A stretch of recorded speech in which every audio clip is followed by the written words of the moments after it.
అందరికీ హాయ్ అండి. నేనైతే ఈరోజు మధ్యాహ్నం లంచ్‌లోకి వచ్చేసి అలాగనే లంచ్ బాక్సులు కట్టడానికొచ్చేసి కర్రీ అయితే చేశాను. ఏం కర్రీ చేశానంటే బంగాళదుంప, పచ్చిపప్పు, టమోటా కర్రీ అయితే చేశాను. చపాతీలోకి, రైస్‌లోకి అయితే చాలా బావుంటుందండి.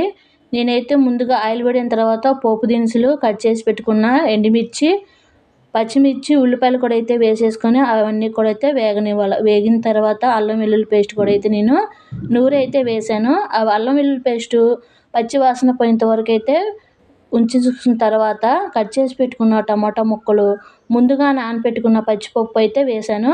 పచ్చిపప్పు అయితే కంపల్సరీగా అయితే నానపెట్టుకోవాలి. అప్పుడే త్వరగా అయితే ఉడికిపోతాయి. ఆ తర్వాత రుచికి సరిపడా సాల్టు, కొంచెం పసుపు అయితే వేసేసుకొని ఇదంతా కూడా అయితే కలుపుకొని మూత పెట్టేస్తే టమోటాలు అనేది త్వరగా అయితే ఉడికిపోతాయి. టమోటాలు ఇక్కడైతే ఉడికిన తర్వాత నేను బంగాళదుంపలు అయితే వేస్తున్నాను.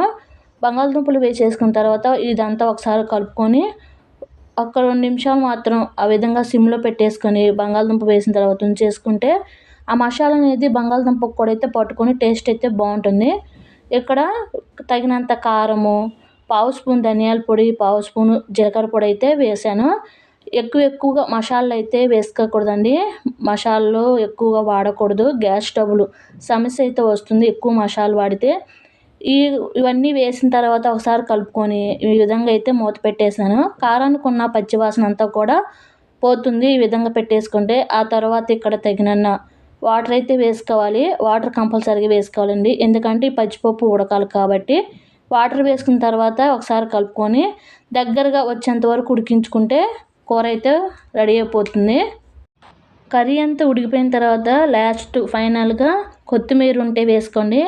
కసూరి మేతి వేసుకోనండి బావుంటుంది. బంగాళదుంప కర్రీ చేసినప్పుడైతే కసూరి మేతి వేస్తే బంగాళదుంప, పచ్చిపప్పు, టమోటా కర్రీ అయితే రెడీ అయిపోయింది. సాల్ట్ అయితే సరిపోలేదు. అందుకని చెప్పేసి సాల్ట్ అయితే వేశాను. కూర అయితే చాలా బావుంటుందండి.